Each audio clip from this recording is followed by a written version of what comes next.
Good evening, everyone. Welcome to the American Sports Connection. I'm your host, the one and only Joey Railroads, and I have a very special guest with me this evening. I have with me the Devil's Outlaw, Stockade. Stockade, how are you doing this evening?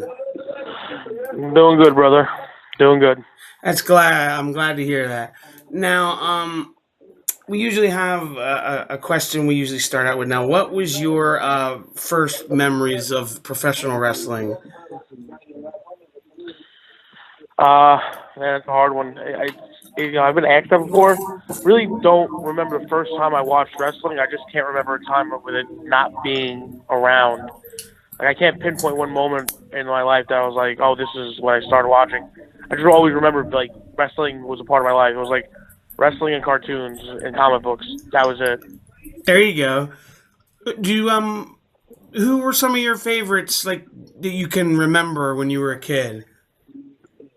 I was never a Hogan or a Warrior guy or anything like that. My favorite wrestler was Jake Roberts, probably at the time because of the snake. And now, getting in the business and realizing just how good he was, he still is my favorite wrestler. But Jake Roberts, Undertaker, I was a fan of like the bigger guys like that. Going forward, in the Attitude Era, it was like Steve Austin. I don't think anyone was not a fan of Steve Austin. But then, ECW came around and it was like Terry Funk, Cactus, and Raven, and guys like that. Like just guys that were more like, I guess, I was always into like certain heavy metal bands, so guys that reminded me of like bands like that, like Austin's and stuff. Jake's always been up there. Cactus. Yeah. Yeah, it's funny you mentioned Jake. My best friend told me when he was a kid growing up, he always thought, oh well, maybe wrestling wasn't necessarily real or not. But he said when I would watch like Jake Roberts, he said he looked like one of my neighbors. He's like that guy's real. I'm scared of him. Yeah, man, I think that was like the cool thing of Jake was like he wasn't a character. Like he was like everyone else had these over the top characters, or like if they were the bad guy, they were like that bad guy that would be tying the girl to the train tracks and like over the top laughing. Yeah, But like yeah. for some reason with Jake, he was like you're like, dude, this guy's like Charles Manson esque. Like he's really like there's something off about this dude. I think it's that idea of like, yeah, he's just a normal guy, but then behind closed doors, he's like torturing children or something creepy. Yeah. My favorite time of him was when he was a heel in like '91 when he did the stuff with like Savage. It's my favorite, dude. I mean, all the stuff that he's done, but that is like one of my favorite moments. Like one of the things that like I look back to where I'm like I get goosebumps watching is that damn uh, Savage with the Cobra. Like, Yes. and there's that image. I forget where it's towards the end of it after it all happened, but there's a moment where it's the Cobra staring at Jake, and he's just like laughing with the. It's just so Yeah, like he has intense this to me. Where I'm like, maniacal, like looking, like face. I know exactly what yeah, you're and the talking about. Cobra's staring dead at him, and it's just that like I wish somebody could get that framed on a picture because, like to me, that's the moment where I remember like when I wanted to be a wrestler was when that Jake Roberts DVD came out, and I remember seeing that, and I was like, just the feeling of like, dude, this guy has like the whole audience in the palm of his hand. Like he is just the epitome of like evil. It was awesome to me, and I always go back to it as like that is the moment where I'm like, there's I know people are like, oh, when Hogan slammed Andre, for me, dude, it was when that moment, that Cobra bit Savage, and that moment, it was just the most intense thing for me. Right. Well, you mentioned that, and then I remember. I think it was that Survivor Series. He cut like a promo, and I always remember it now because that was like, I'm like, this is so good. He was like something to the effect of, he's like, the snake was always a toy or a toy. I was the one you were supposed to worry about, not something to that effect. I'm Yeah, like this is I so mean, he good. has, yeah, like, I mean, I tell my students all the time to watch his promos to learn. That promo he cut on DiBiase, I think it's WrestleMania 6. Yes. That promo, in my honest opinion, like I know people always go to like the Hard Times promo by Dusty. I personally think that promo it tops it tenfold. But again, No, I'm biased because I'm a Jake fan. yeah, no, I agree with you because, like you had mentioned it earlier, he didn't need to like scream, he didn't need to like yell or be boisterous. He could just sit and have a conversation like me and you are having and get his point across. Yeah, yeah, man. That's if I could get just like 10% of what he had ability wise, I'd fucking be ecstatic. Like I aspire to try to get those moments. And if you watch, if you watch a lot of my matches, even the death matches, you could see little bits and pieces of what I've taken from him. Oh, absolutely. You can see it here and there. Um, Now, when did you decide you were going to get into business? Was there like a particular thing other than getting the Jake DVD? But to get into wrestling, Yeah. I mean, growing up a fan, like, I mean, anyone that's a fan of wrestling that says they never, messed around with their friends or whatever in the backyard, like they're lying. I Hmm. refuse to believe that. I've always wanted to do it, but it was actually the Jake DVD, and it was also, I know this is gonna be probably taboo because who it is, but it was the Benoit. I remember watching Benoit's DVD, and he said in the DVD, I wanted to, I think it was like 16 or 17. He's like, I didn't want to be in my 40s going, what if? And that, for whatever reason, that resonated with me of like, fuck, like, that's a good point. Like, I don't want to turn around and go, what if? And I remember turning to my mom, and I'm like, I want to be a wrestler. And she Googled wrestling schools, and we found one, and the rest was history. But I just didn't want to, like, everyone has that aspiration, I think, of like, I want to be a WrestleMania. Like, at this point in my career, I don't really care. I just love wrestling, man, and I'll do wrestle in front of 2 people or 2 million. But Yeah. just to be part of this is like what I wanted, and then I've achieved that. Like, I didn't care at that time. No, I know exactly what you mean. It's just being where you're at is, it's like a pinch me kind of thing. Yeah, man, being a part of it is like just being a part of it. Like getting to go through a curtain or an entranceway and getting a ring in front of people. It's like I've never done hardcore drugs, so I can't compare it to that. But I know a lot of people are like, it's like a drug. It really is, and it's addicting. It's the greatest feeling in the world. Right. Well, that's awesome, man. Now tell me about your training experience. Who did you train with? I was trained under Mikey Whipwreck from ECW fame Okay, well in that's the cool. NYWC Academy. Yeah, Mikey being a local Long Island guy, never really left Long Island. He was built from Buffalo, New York. I don't know why. But he had a school where Amazing Red and the SAT, Quiet Storm, Trinity, a few people that he trained, and then he partnered up with another couple other guys. They opened a school under NYWC where Kurt Hawkins, Zack Ryder, Mike Mondo, Trent Beretta, Tony Nese, they all come from. And I was the first class, 2004, behind. I was the next class after Hawkins and Ryder. Okay. Now, what was that experience like getting to be trained by a guy that was, in one of the big 3, probably one of the hottest times in wrestling?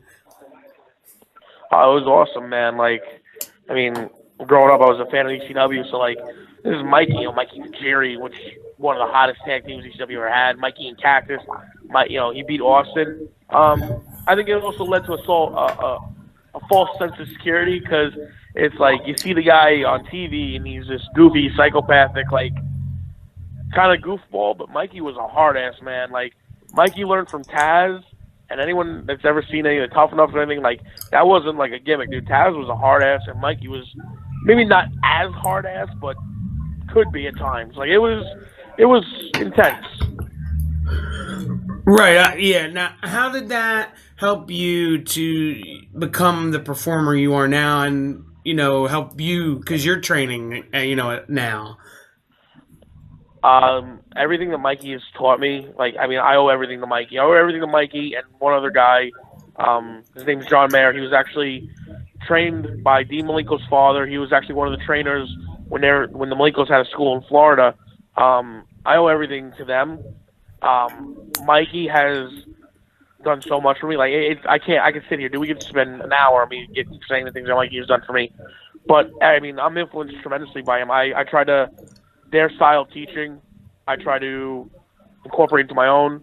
I'm a firm believer in, like, I don't believe in being a drill sergeant. I think there's times where you have to be serious, but there are those times like you know you got to enjoy what you're doing. People are coming there to pay to learn.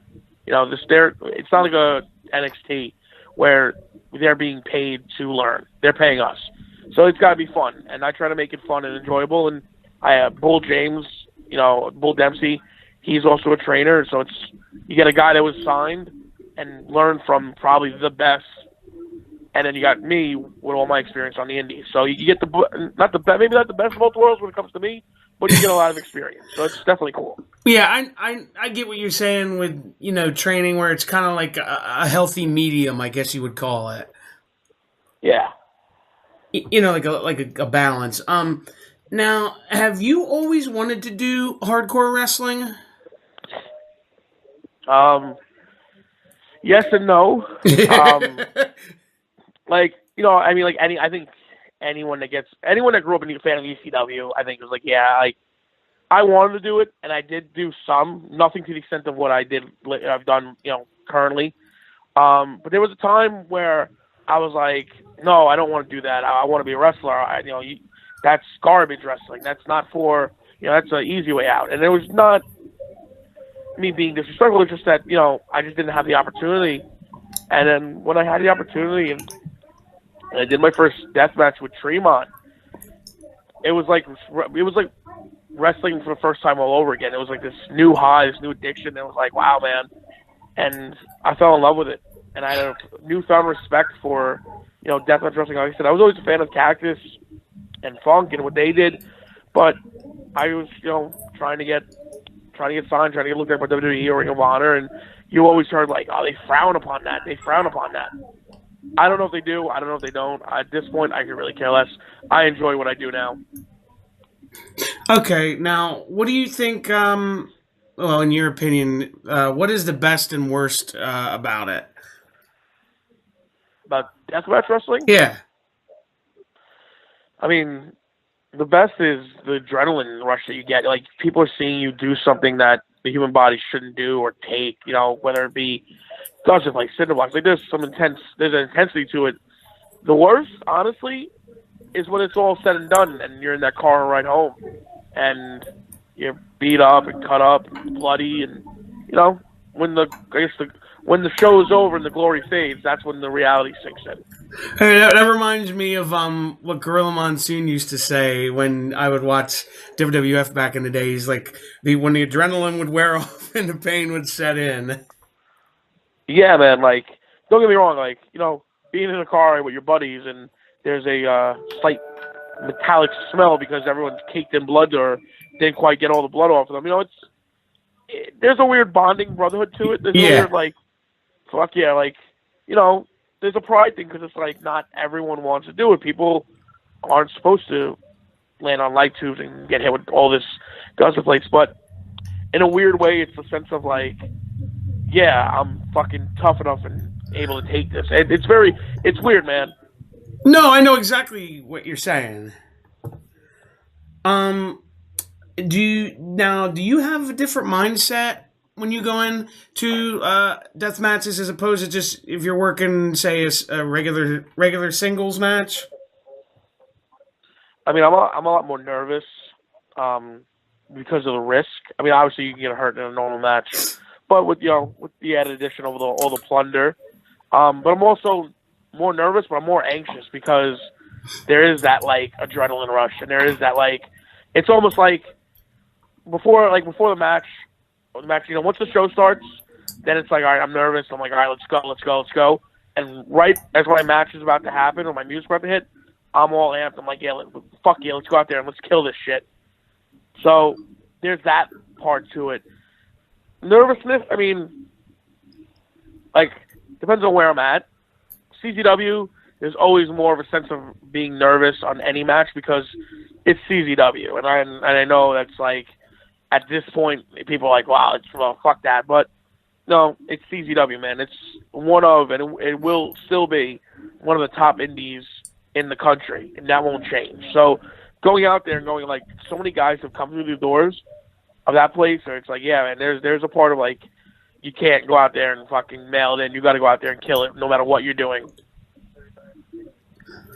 Yeah, no, that's absolutely true. And with those fans, they're rabid, so it's like if you're not bringing it, you're gonna hear it.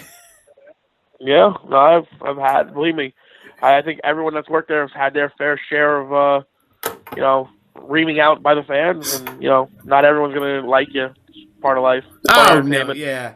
Now you actually just worked the 305 Haas tournament on Friday for Tremont's company H2O. What was that like for you? That was awesome, man. I mean, H2O has been a blast. Like every show just gets better and better, and the crowds grow. The Haas thing was awesome because I guess like the big man wrestler is really like the bastard child of wrestling. Man. Like everyone's, you got your Ricochets, your little Ospreys, and these guys are doing things that you're like, what the fuck? And then I sit there and I'm like, I could punch somebody in the face really good, But so it was cool to have a night that was like about the big men, and we had some of the best big men wrestlers around from the area. You had Brute Van Slyke from, I think he's from Oneida or Oneida, however you say it. Dude, it's funny you mention Excellent. him, because when he came out, and I forget all the guys in his match, and I'm like, Jesus Christ, he's fucking big. Dude, I was in the locker room, and I'm looking around, I'm like, I'm one of the smallest fucking guys in this goddamn room, and like usually I'm one of the biggest. Dude, that's what we were saying. Like, that's funny you mentioned that. Me and my buddy were sitting next to each other, and we're watching, and we're like, fuck, we're like, Stockade looks small compared to all these guys. Dude, everyone there, I mean, I'm 292. I'm like, I told Matt, I'm like, dude, I don't even make the weight requirement. He's like, don't worry about it. But like, I think aside from Gacy, I was like, what the fuck? Like, everyone's like 6'2" plus. I'm like, I'm 5'10" and a quarter. Yeah. It was nuts.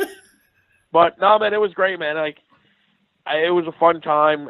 Everyone had a blast. I think there was some really good matches. I think actually every match was great. Oh yeah, I thought I think it was. I think it was good. Yeah, top to bottom. Yeah. Sorry, not to cut you off. That I thought top to bottom was a great show. Yeah, man. Like I think everyone came to deliver and kick ass, and I know like some of the fans. I think some of the fans were a little disappointed. They wanted to see more of the tournament, but I think you got like 16 big men and four ways and a elimination 4-way at the end.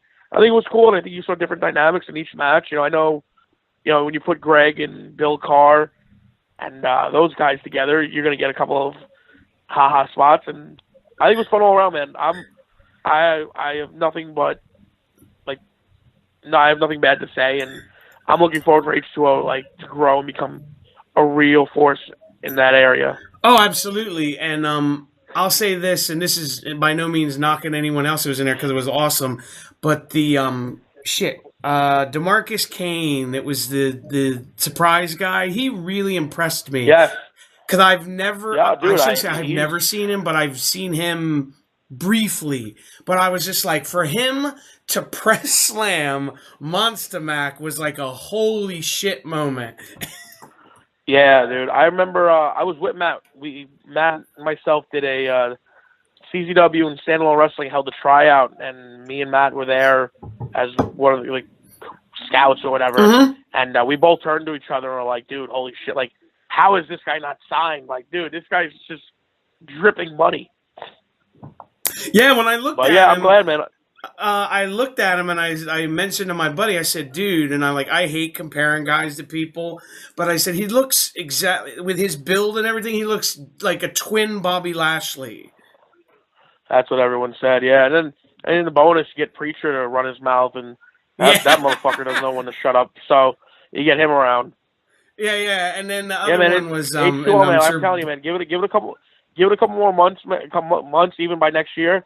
What Matt has planned, I think it's gonna be H2O is gonna be something that people are gonna be really talking about. I know we're slowly building that fan base.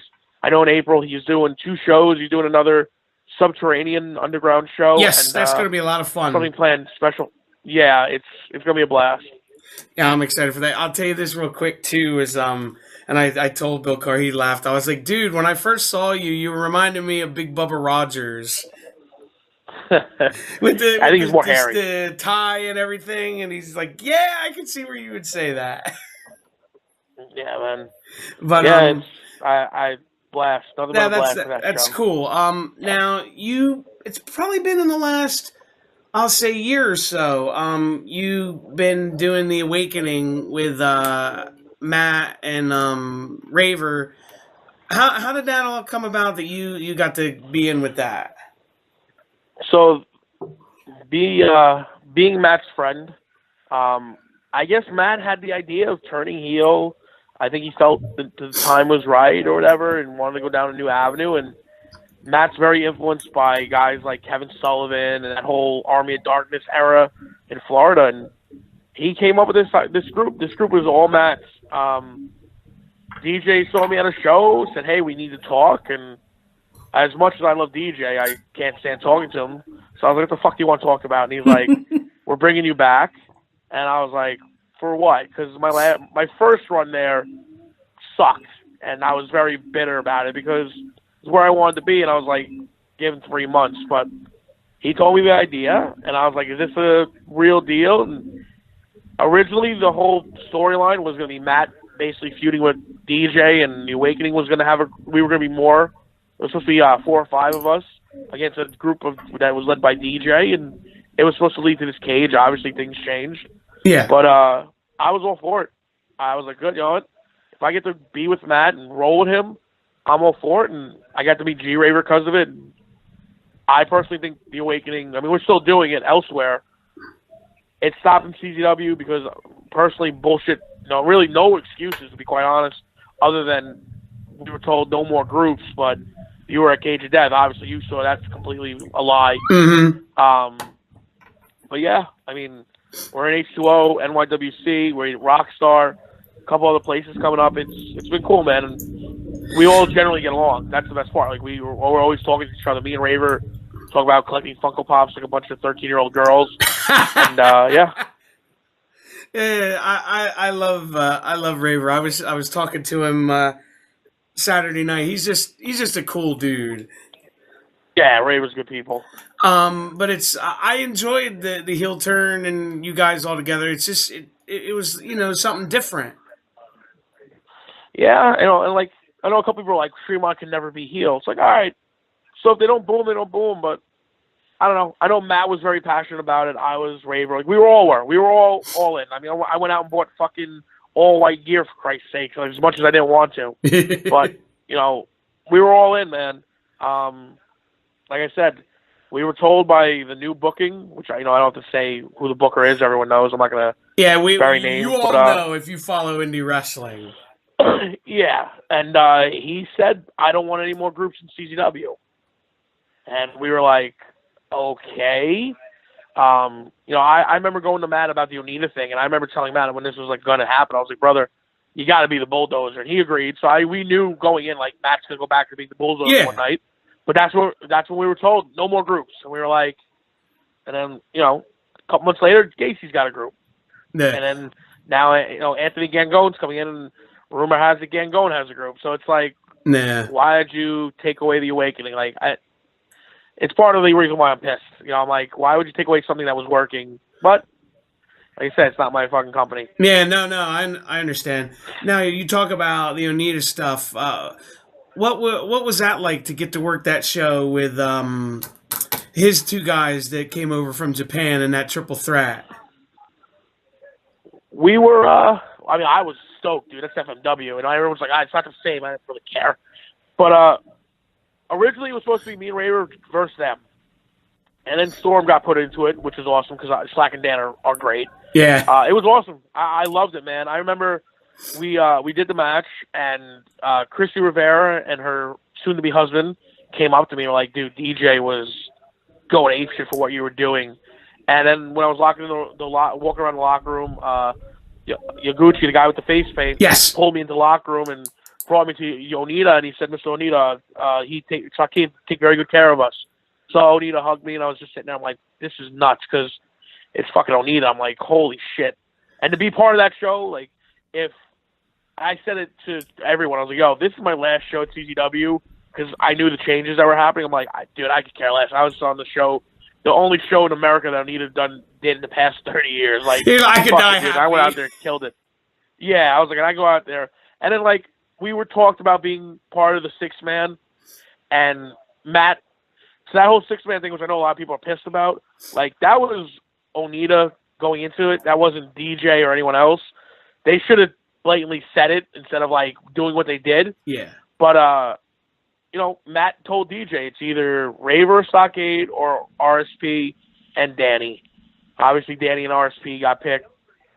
I'm not heartbroken about it because I remember turning to Raver and being like, dude, I don't want to be part of this. Cause I'm like, I want to be, but I don't want to be because I know the backlash that is going to come from this.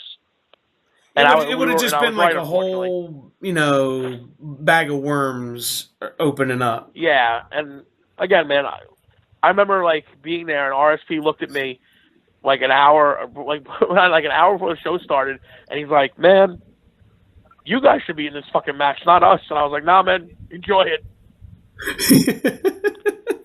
I'll tell you I'll tell you a quick funny story with Onita. When I met him, because I did the thing before the show where you could meet him and get your picture and all this stuff. So yeah, which was insane. He was letting everybody put that belt that he had with him, the Explosion World Title, with him on and he says, "Here, you know, put it on your shoulder." Dude, he handed it to me, and I've lifted belts before. It was the heaviest fucking belt I've ever lifted. It was at least 50 pounds. So he hands it to me, and like my arm literally just dropped as he handed it to me, and I looked at him, and I'm like, Jesus Christ, Onita, this thing is heavy. And he looks at me and he just starts belly laughing. He's like, yeah, man, dude, they're all of them from Pandita to Onita. They were all cool, man. It was a really fun time. Yeah, well, I don't know. I'm sure you might know not Yaguchi, but the other guy that was in your match. He wrestled with a broken jaw. Yeah, he dude, and that's the thing, man. Like, I love Schlack to death, and we were calling them. You know, when we were in the back talking to these guys, Masada was helping interpret, and I love Schlack. When I saw Schlack hook that guy for a suplex, I'm like, oh fuck, don't do anything stupid. Yes. Thank God, it worked out great, but because Schlack, when Schlack, he can be going, and it's like, dude, no, I completely agree with you.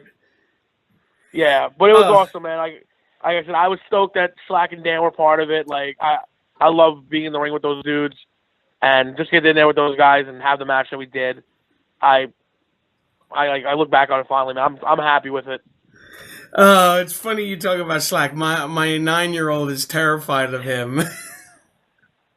Oh, dude, Schlack is. You know, I know that's another contention with CCW that he doesn't get enough, man. Like, I agree. Like, Schlack's money. I mean, I'm hoping that they give him the ball and let him run. Oh, yeah. The dude is entertaining as all hell. Oh, dude, I told him this story when I'm telling you, and I kid you not, and he goes, hey, dude. He goes, the next time I see you, he goes, I'll give you my number or my Skype if you do that shit. And he says, and if your kid gets out of line, he says, call me. He says, I'll scare the ever-living fuck out of him. Yeah, dude, he's, you know, and I know he gets a lot of shit for that Nazi nonsense, which is all bullshit, man. Like, anyone that like says that shit about him and doesn't know who he is, they just don't know him. Like, he's the man, dude. And I'm like, I the shit that he's been doing and the short time he's been in the business, man, it's awesome. Well, like I tell people about that, I said, look, I was like, and because I'll be 35 in June. I said, if I had like Facebook or Twitter and all this other shit when I was like young in high school, I probably would have gotten a lot of fucking trouble and done dumb shit too. Yeah, man. Like, it's just from the past. Like, it's stupid, man. You know, whatever. He took a photo with some dudes. You know, that's not who he is. And if it wasn't, in the odd chance that it was who he was at the time, it's not who he is now. So exactly, like, it's fucking stupid. It's something people use to cut down someone that's trying to be, you know, that's successful. That's all it is. No, you're absolutely right. Now, what do you think is the biggest misconception of deathmatch guys or deathmatch wrestling in general? That we can't wrestle and we're garbage wrestlers. I would agree with that because I've seen Gage That's and people will tell me, "Oh, he just does this or that." Dude, he can fucking wrestle. here's the thing, man. Like, and this is. I mean, I don't know if anyone's ever said it to you before, but like, or it's been said, but like, like when you get labeled that deathmatch label, like when you wrestle guys that aren't deathmatch guys for some reason, they think they have to go like be twice as hard. And like it's insane. Like I've been in a ring with guys and I've been hit harder by guys that don't do death matches because they think like, oh, he's a deathmatch guy, he's fucking crazy. Where like I've been in the ring with deathmatch guys and it's like nothing. It's fucking a work. It's working. And like, people think that we can't wrestle, dude. I know I can go out there and I can out wrestle half the guys out there. Tremont can go out there and tell a fucking story and do absolutely nothing and have the crowd in the palm of his hand. Like, that's the big misconception. And, it's people think it's like, oh, they're just grabbing weapons and hitting each other. Go watch a Masada match, dude. It's a thing of fucking beauty. And there's an art to it. Yeah, it's like a build up to it. Yeah, man. It's not like, and that's the thing. Like, there's like people. I try to tell people, hey, man, there's good wrestling. There's bad wrestling. Well, there's good deathmatch wrestling. There's bad deathmatch wrestling. Just like there's bad comedy wrestling. There's good comedy wrestling. Like, it's stupid to me. It's like, dude, you can't sit there and say like, oh, they all suck. It's like, no, because that's stupid. Well, see, like my thing, and I've mentioned this, and this is no knock on anyone that does it, but I said I don't mind deathmatch wrestling, but I said I don't like violence just for the sake of violence sake.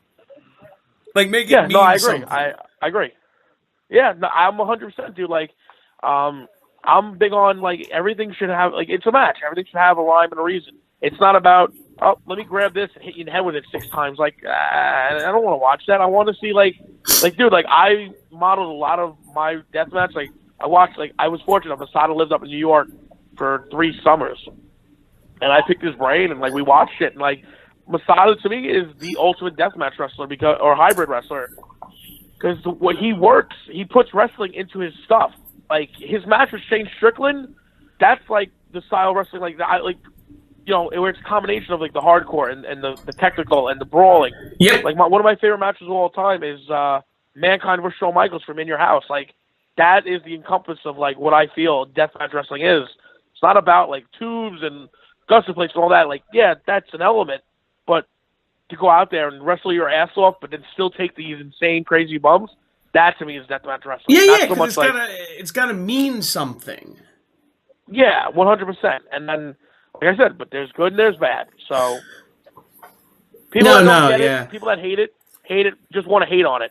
It's like people that, like me personally, I'm not a fan of Chikara. It's not anything against any of those guys. I'm not a fan of comedy wrestling. But like, I'll watch it and be like, okay, that was funny, or all right, like there's some great wrestlers that came out of there. So it's like, I'm not gonna shit on it. It's not my cup of tea. Right, I'm the same way. It's funny you mentioned that because I went to a show where it was last month, I believe, and they had like a mix of it where like they had, Gacy was on there, and then they had some Chikara guys and all this. And I know the person that runs, I don't want to name them because they don't want their name out there, but he said, what did you think? I said, well, overall I enjoy myself. I said, just, and like you said, no knock on these Chikara guys. I said, it's just not for me.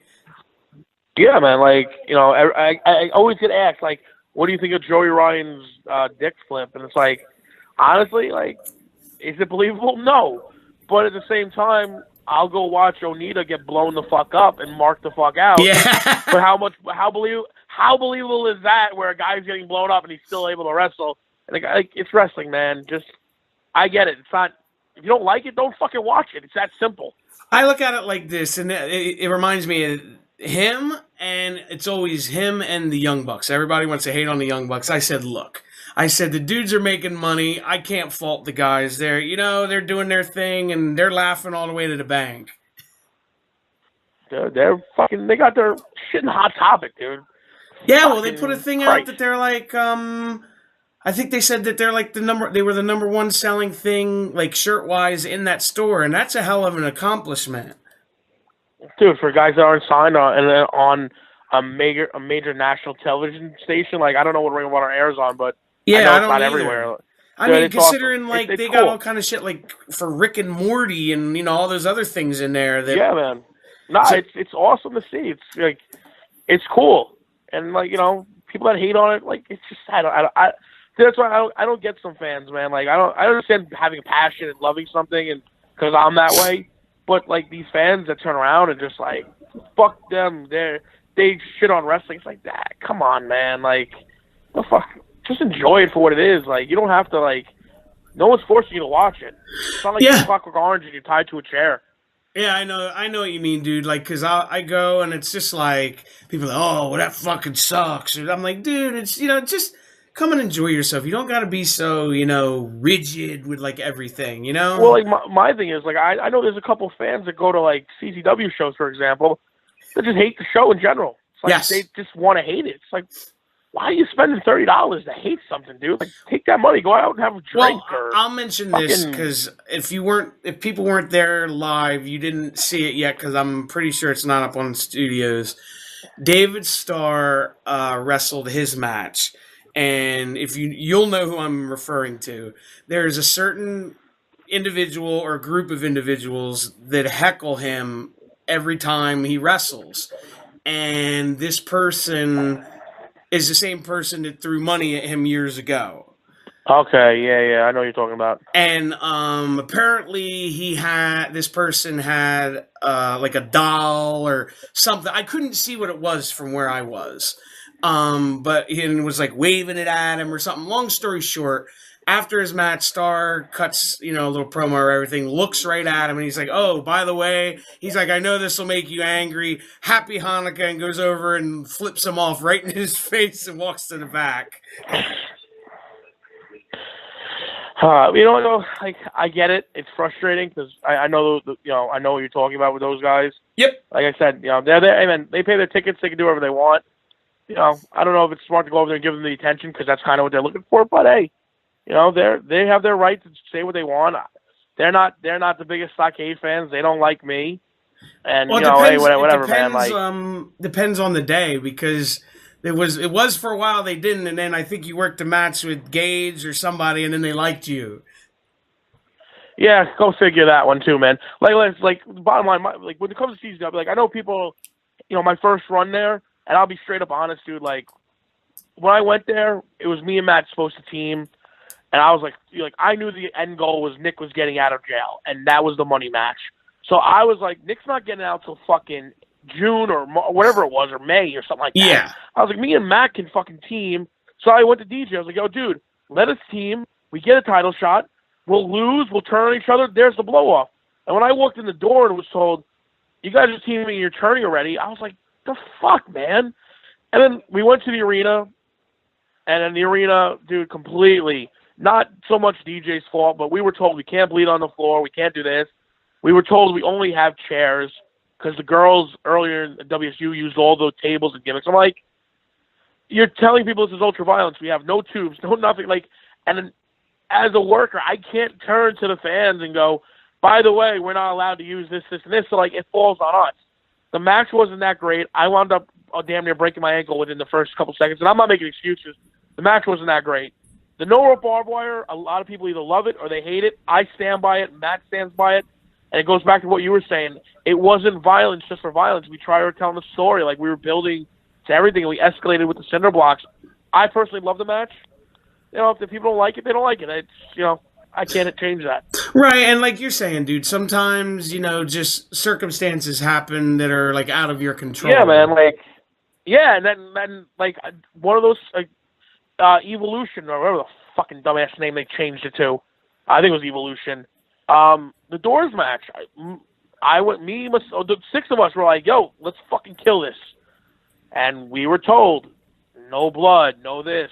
Masada made a pogo blade because Pogo passed away a couple weeks prior. Yes. He really wanted to use it. And he was told no. And again, the match, if you watch the match, it's not a bad match, but you got Matt Tremont, Masada, Schlack, G-Raver, Stockade, and Dan O'Hare. And you got fucking Doors. Come on.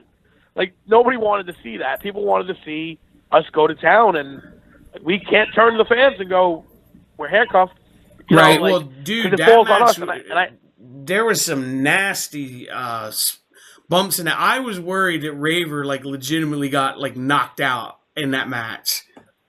well, I love Raver to death, and he so he was the one that came up with them throwing the stairs through the door at me, which I didn't know those stairs weigh like fucking 300 pounds. Dude, yeah, I was gonna say that was another nasty one I was gonna get to. Yeah, and that damn near that sucked. But if you watch the match, when me and Matt pick up Raver and throw him at the door, that's all Raver's idea.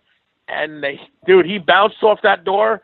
I don't know if the camera catches it, but I look at Matt, I'm like, well, that was stupid, and we dove out of the ring after them. But like, yeah, he took how he didn't die with that pile driver from Slack. I have no idea. And the fucking he took an ass beating in that match. Which, like I said, God, yeah. the match was good. The match was good, but it's not what people wanted to see, and they hated it because of who was in the match, not because of what we did, but they expected more. And it's like, we can't turn to the fans and go, hey, we were told no. Like, and it falls on us, not the companies. Right, no. Yeah, because I remember watching that match, and I thought, like, when they chucked those stairs at you, I thought you broke your ribs. Yeah, I thought I did too. I was like, I'm done. But, like I said, another match, like, I wish it was better, man. Like, I liked it, but it could have been so much better what we had planned. Right, I hear you. Now, is there anyone that you want to work with that you haven't worked with yet that's still wrestling? There's a few guys. I mean, deathmatch guys. Like I would love to work with Marcus Crane. The shit that he does. I mean, that dude he's nuts. He's on another level. Yeah, he's on another level of crazy. Like, and I never met him, but I got nothing but respect for the shit that he does. Clint Margera, from over in England. Actually, me and him started something on Twitter, which just was like out of the blue. I actually want to work Sage Sin. I don't know why, but I think it's badass that a broad does the shit that she does. There's a couple guys out in California. Yeah, she's one tough lady. Yeah, man. I got to work G-Raver for the first time at the Subterranean Underground, which was awesome. I never got to work Jimmy Lloyd, so I love to beat up Jimmy. I think everyone Cannibal does. I mean, yeah, man, dude, I mean, there's something off about Jimmy. I'm not saying that in a bad way. He's weird, but the dude in the ring is like, he's fucking money. He's impressive as all hell. Dude, I've seen. Let's see, he's probably the most improved wrestler I've seen in the last 18 months.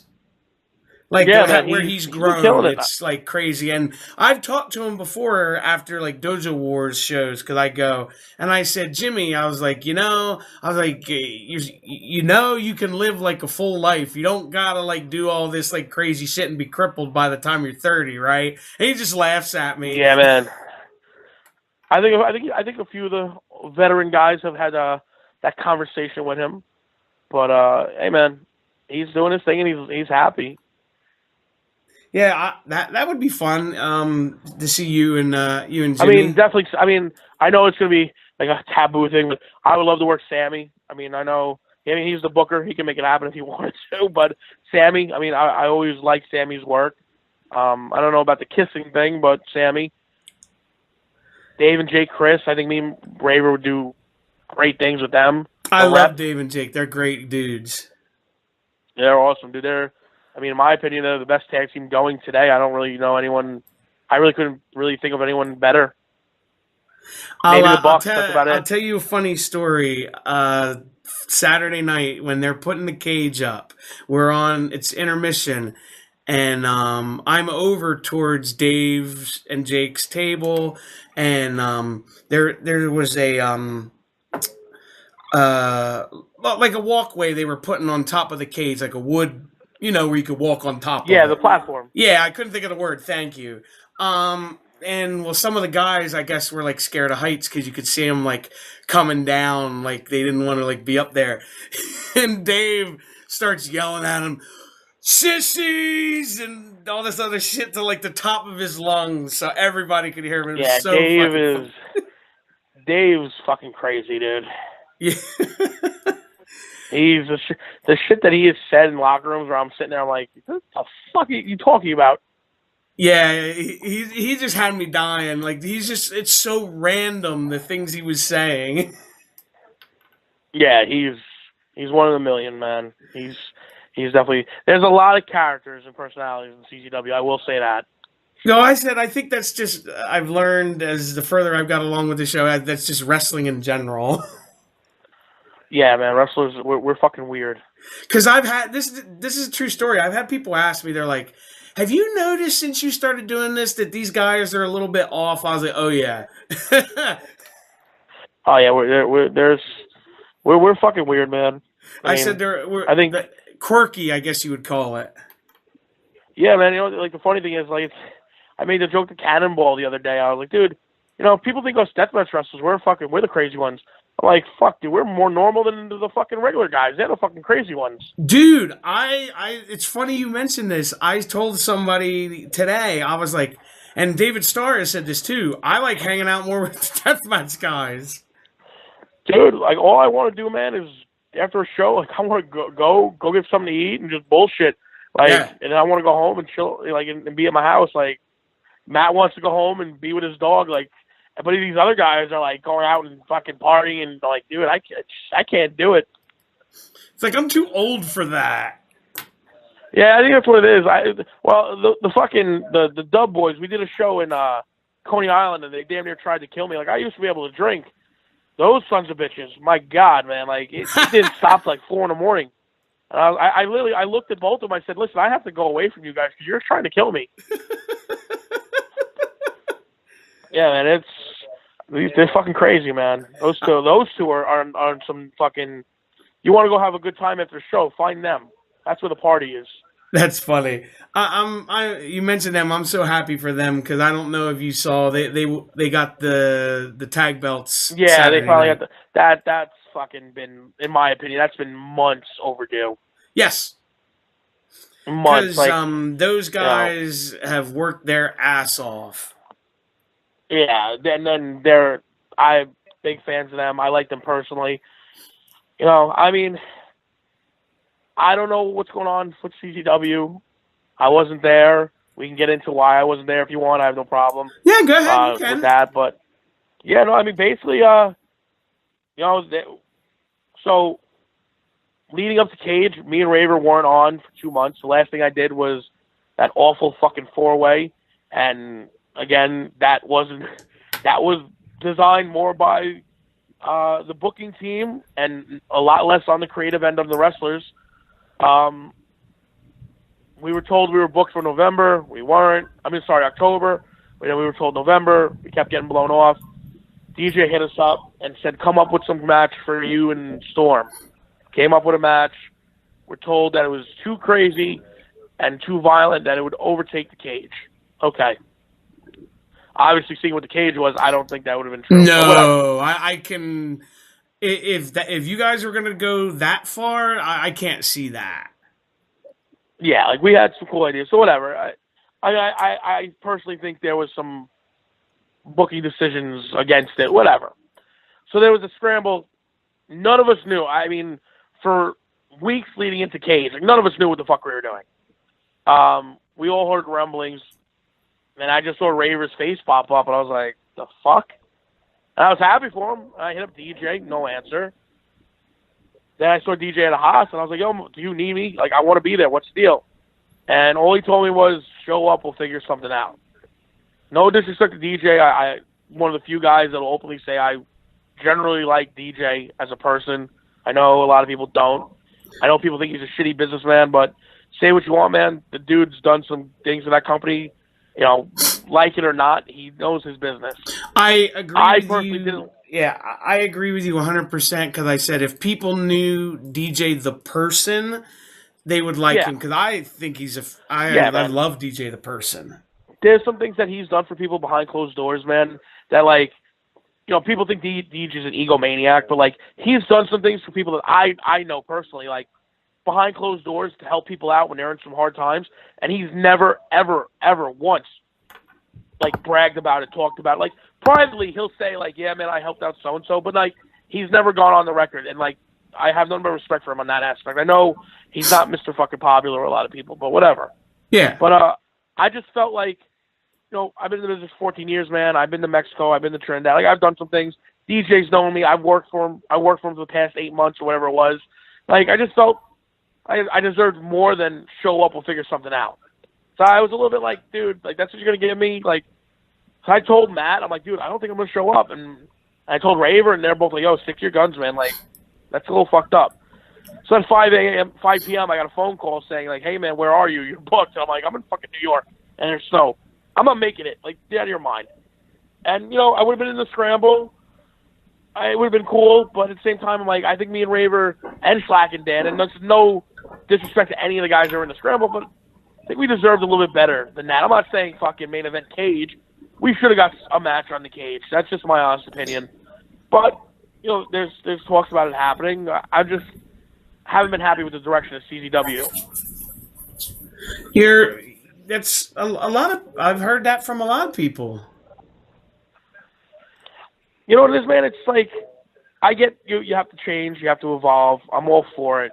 But to me, when you start going away, and I know they said they're not getting away from death matches, but if you look at what they did deathmatch-wise up until Jimmy and Kirk, it's been pretty fucking tame. And I'm not trying to knock on anything. I'm not saying every show needs to be carnage, craziness. But, like, you were built on death matches. That's what built that company. That's the backbone of that company. And to go away from it or to start to not do it, I just was like, I don't think this is right. And, a lot of the fans, I mean, they've been vocal, and I don't know. And then, they put up that ask us anything question, and to block fans, even if the questions are shitty, like, hey, man, you got to take the good with the bad. Yeah. I absolutely agree with that. That's my big thing, man. Like I said, I'm not saying I'm not Mr. fucking popular with the fans and everyone and people like me out there, but that's your blood, man. That's your money. That's your fans without your fans, you're nothing. And to do that, I really was bothered by that. And even Matt was like, dude, why? I'm like, it's not. You don't do that to people that support something that they love. Like I'm a huge Black Label Society fan, and I'd be devastated if I was just trashed by that band because they're like, that's my band, And that's how I looked at it. Yeah, no, I know what you're saying, dude. It makes absolute sense. So what does the future hold for Stockade now? I mean, the future's open, man. The H2O is kicking ass. NYWC, man, we're on the road to their version of A Cage of Death, which is the Psycho Circus in February, which will involve myself, Tremont, Raver, Cannonball, some future up-and-coming deathmatch guys, 2 of them that were out Subterranean, Bam Sullivan, Aiden Bale, Excite Wrestling, Ace, and Jersey. I'm everywhere, man. I mean, CZW isn't off the table. DJ's spoken to me, so that's still happening. What it's going to lead to, where it's going to go, I don't know. Personally, I'm hoping for TOD, be part of that in some capacity, and just keep doing my thing, man. Keep repping fucking deathmatch wrestling and having good matches and enjoying it. Hell yeah, man. Now, if somebody wants to get a hold of you, through social media, how can they reach you? Yeah, man. Twitter and Instagram, Stockade, SDMF, same for both, and then Facebook, Joe Stockade. As long as you're not an asshole, I accept you. I don't need to wake up to my Twitter being blown up and told I suck. I don't need to deal with that bullshit. So if you're cool, you just want to hit me up and whatever, man. By all means. All right. Before we get out of here, don't forget to check out our social media at facebook.com/American Sports Connection or on Twitter at AMSportsCon, CON pod, POD. Don't forget to comment, subscribe, share, give it a thumbs up, all that good stuff, and we'll see you back next time. Have a good night, everybody.